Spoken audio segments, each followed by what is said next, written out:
Chelsea still paying price for Conte's disastrous £187 million transfer spending spree. Planted somewhere on an Italian beach this summer, Antonio Conte is probably sipping an expensive cocktail while lapping up the joys of being unemployed. As the last days of the transfer window approach, the Italian can sit back and relax.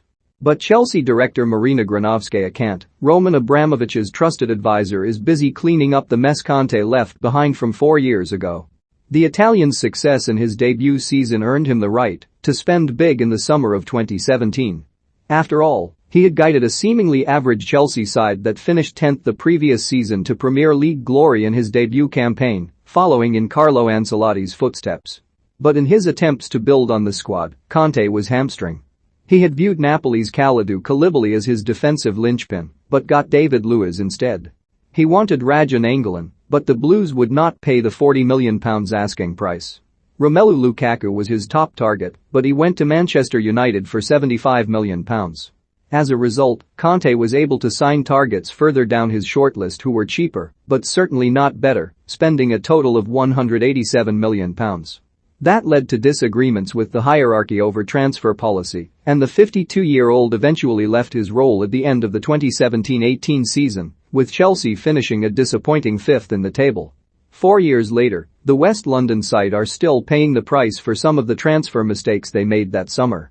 Mirror Football looks at which players arrived at Stamford Bridge and what happened next. Which player would you like to see Chelsea sign this summer? Let us know in the comments section. Conte might have wanted to bring Lukaku back to West London, but in signing Alvaro Morata, Chelsea at least acquired a player he never got to work with at Juventus. Morata, then 24, had joined the Bianconeri months after Conte resigned from the job in Turin back in 2014 and spent 2 years in Italy before returning to Real Madrid. The Spaniard had earned a reputation for being clinical in front of goal despite never holding down a regular spot with Los Blancos. But Chelsea paid around £60 million to sign him to spearhead their attack, with Diego Costa exiled from the first team. The towering striker had showed his aerial prowess with a number of impressive headed finishes and concluded his debut campaign in England with 15 goals in all competitions.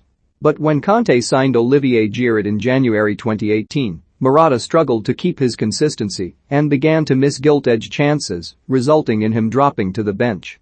The striker claimed that he and his family had trouble settling in London, and in January 2019, Atletico Madrid swooped to sign Morata on a loan deal with an obligation to buy for £58 million. He is now back at Juventus for a second spell after arriving on loan from Atletico. Quite what happened to the player who looked like a world beater at his Monaco in 2016-17, only Timo Bakayoko will know. Chelsea had missed out on their top target Nainggolan, but Conte was keen to bring in Bakayoko, a France international who at 22 had his whole career ahead of him. The £40 million fee made him the club's second most expensive signing before Morata arrived, and with it, the pressure came. The central midfielder showed glimpses of his ability in his first season, making 43 appearances and scoring twice. But some torrid displays, including a 35-minute cameo against Watford, where he made an error that led to a goal and was later sent off, exposed some glaring weaknesses in his game. Once Conte had departed, and in came Maurizio Sarri to replace him, the writing appeared to be on the wall for Bakayoko. Jorginho had been joined the Italian in signing from Napoli, and that left the Frenchman out of the picture. He joined AC Milan on loan in August 2018, spent the next season back at Monaco, and was most recently loaned to Napoli. All three deals included options to make the deal permanent, and it was telling that none of the clubs opted to. But Chelsea have finally found a way out of the situation, allowing Bakayoko to rejoin Milan on a 2-year loan, and the Rossoneri will purchase the centre midfield for £16.1 million in 2 seasons' time. The only comparable deal in Chelsea's history to their signing of Danny Drinkwater is when they were encouraged to hand Winston Bogarde a 4-year deal, only the Dutchman didn't cost £35 million on top of his £100,000 a week wages. The deal was done on transfer deadline day in August 2017, and it came from almost out of the blue. Drinkwater had formed a key part of Leicester's title-winning campaign in 2015-16, but the fee putting him inside the top 10 most expensive English footballers ever seemed excessive. Drinkwater played a prominent role in Conte's second season in charge, and amongst his few highlights at Chelsea are a stunning strike against Stoke City and a decent display against Atletico Madrid. But under Maurizio Sarri he was banished from the first team, and from there, his career has never recovered. Loan spells at Aston Villa and Burnley failed to trigger a permanent switch and spent last season on loan with Kasımpaşa. But even there, he filled a bit-part role for the Turkish outfit. Drinkwater has 10 months left on his Chelsea deal, and it does not seem like that will be extended after sealing a loan move to Championship outfit Reading. Conte can at least look at how Antonio Rudiger celebrated lifting the Champions League in May this year with some pride, knowing he got one of his signings right.